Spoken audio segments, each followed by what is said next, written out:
Hana mến chào cô bác, anh chị và các bạn. Bánh giò là một món bánh hầu như ai cũng đều yêu thích. Nhưng cách pha bột sao cho bột bánh ăn vào mềm tan trong miệng thì không phải ai cũng biết. Nếu cô bác, anh chị và các bạn muốn có bột bánh như vậy thì xin mời vào bếp làm cùng với Hana nhé. Trước tiên mình sẽ chuẩn bị phần vỏ bánh. Hana sử dụng 200g bột gạo, 25g bột năng và 35g tinh bột bắp. Mình sẽ rây đều hỗn hợp bột này lên. Sau đó cho vào 700ml nước. Để bột không vón cục thì cô bác, anh chị và các bạn mình nhớ vừa cho vừa khuấy cho tới khi hỗn hợp bột và nước hòa quyện với nhau.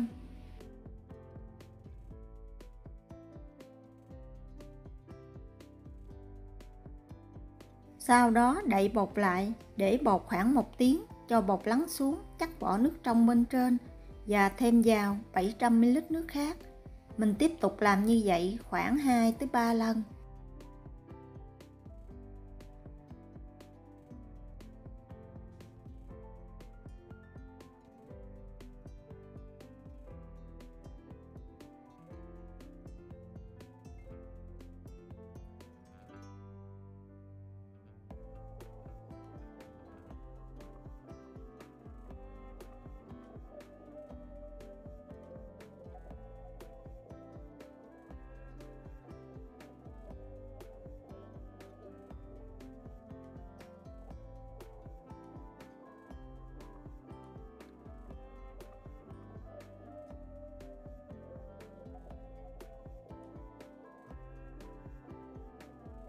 Để bột bánh được mềm mại và thơm ngon thì sau khi chắc vỏ lần thứ 3, mình sẽ cho bột vào túi vải, lọc lấy tinh bột phía dưới.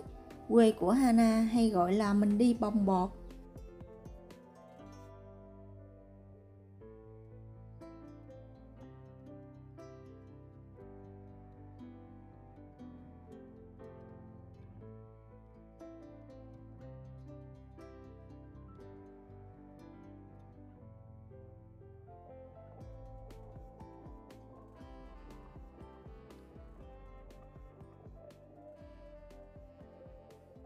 Cho bột vào túi vải xong thì mình cột miệng túi lại, dùng vật nặng đè lên để khoảng vài tiếng, hoặc là cô bác, anh chị và các bạn để qua đêm cho tới khi bột nhiễu hết nước là được.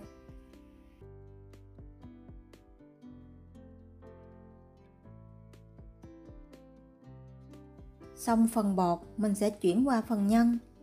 Hana sử dụng 40g nấm mèo, cho nước ấm vào, mình ngâm khoảng 15 phút cho nấm mèo nở. Sau đó rửa thật sạch và đem đi cắt sợi nhỏ. Hành tây thì mình sẽ sử dụng một củ hành tây vừa, khoảng 100 tới 150g. Mình cũng đem đi cắt nhỏ.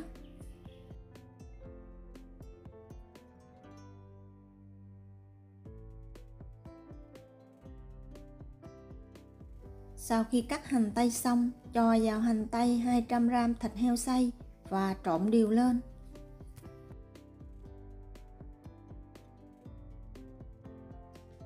Bây giờ mình sẽ đi xào nhân. Cho vào chảo 1 muỗng canh dầu ăn và đun nóng dầu lên.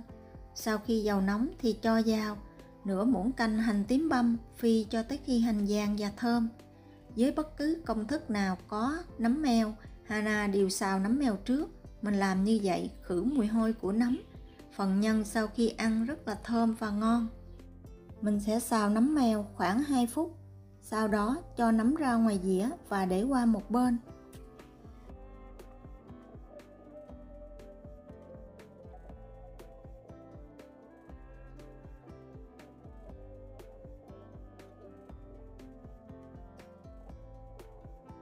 Tiếp tục cho chảo trở lại bếp, thêm vào 2 muỗng canh dầu ăn. Khi dầu nóng thì thêm vào 2 muỗng canh hành tím băm, phi cho tới khi hành vàng và thơm.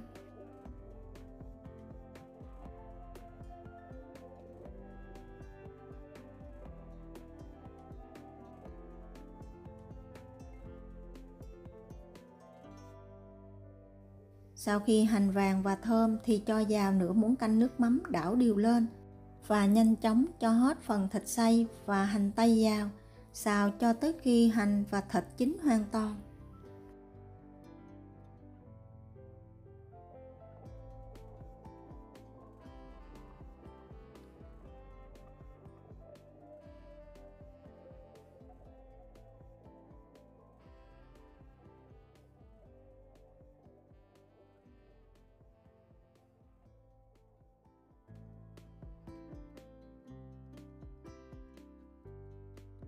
Khi thịt chín thì cho phần nấm mèo vào, đảo đều và nêm gia vị.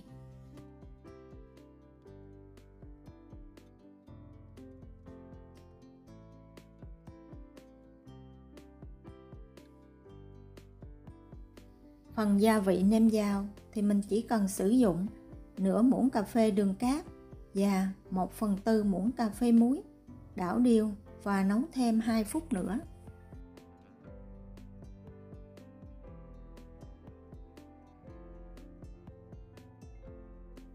Thì cho vào 1/2 muỗng cà phê tiêu xay, sau đó tắt bếp và để cho nhân thật là nguội trước khi gói bánh. Phần nhân và phần bột, cô bác anh chị và các bạn có thể chuẩn bị trước 1 ngày. Sau khi xào nhân xong để nguội, mình sẽ cho vào tủ lạnh. Thông thường khi làm bánh giò thì phần bột Hana chuẩn bị tối hôm trước, mình để cho bột lắng xuống. Qua sáng hôm sau mình lấy phần tinh bột và phần nhân mình chuẩn bị sẵn là mình nhanh chóng có một bữa sáng nhanh gọn lẹ cho gia đình của mình. Tinh bột sau khi bỏ hết phần nước, Hana cân được khoảng 400 gram.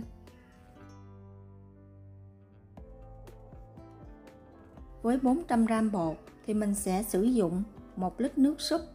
Cô bác anh chị và các bạn có thể sử dụng xương gà hoặc xương heo, mình hầm mình lấy nước dùng. Khuấy đều hỗn hợp bột và nước cho thật là hòa quyện, sau đó lọc qua rây để bột được mịn hơn.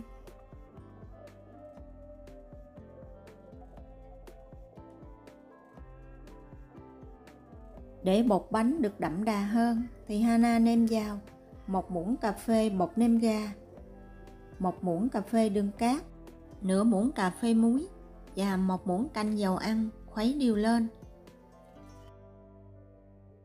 Trước tiên mình sẽ khuấy bột ở lửa vừa cho tới khi hỗn hợp hơi sánh lại phía dưới đáy. Lúc này mình mới hạ lửa nhỏ, khuấy cho tới khi bột hơi sạch lại giống như bột ăn của em bé. Thời gian khuấy khoảng 20 tới 25 phút. Sau khi hỗn hợp bột sánh lại thì mình tắt bếp, nhấc son bột ra khỏi bếp, tiếp tục khuấy thêm vài phút nữa cho tới khi hỗn hợp bột thật là mịn.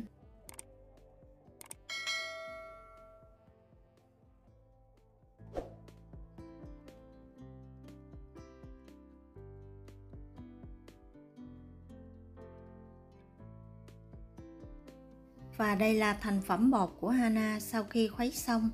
Bột rất là mềm, mịn và rất là mướt.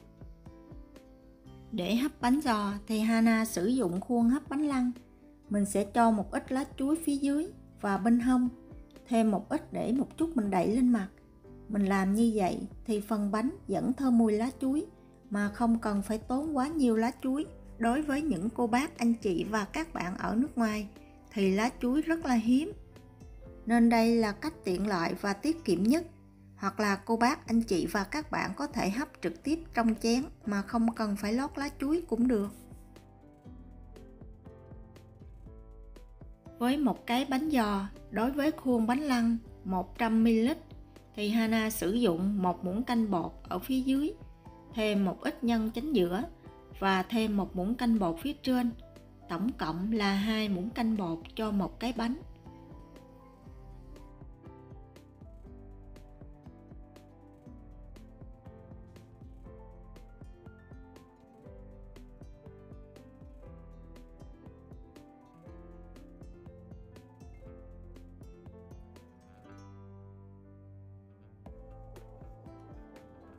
Trong lúc gói bánh thì cô bác, anh chị và các bạn mình nhớ bắt sẵn một xửng nước sôi. Khi nước sôi thì cho bánh vào hấp ở lửa vừa 25 phút. Nếu trên mặt bánh có đọng nước thì sau khi hấp xong, cô bác anh chị và các bạn mình nhớ nghiêng phần hộp để trút phần nước trên mặt ra nha. Hoặc cô bác anh chị và các bạn cũng có thể bọc vải vô nắp để mình hấp, tránh nước nhiễu vào bánh. Và đây là bánh giò của Hana sau khi hấp xong. Phần bột bánh rất là mềm mịn, phần nhân thì rất là vừa ăn và rất là thơm ngon. Hy vọng cô bác anh chị và các bạn sẽ thích món bánh giò này. Nếu thích, nhớ đăng ký ủng hộ kênh của Hana nhé. Hana cảm ơn. Hana kính chúc cô bác, anh chị và các bạn cuối tuần vui vẻ bên người thân và gia đình của mình.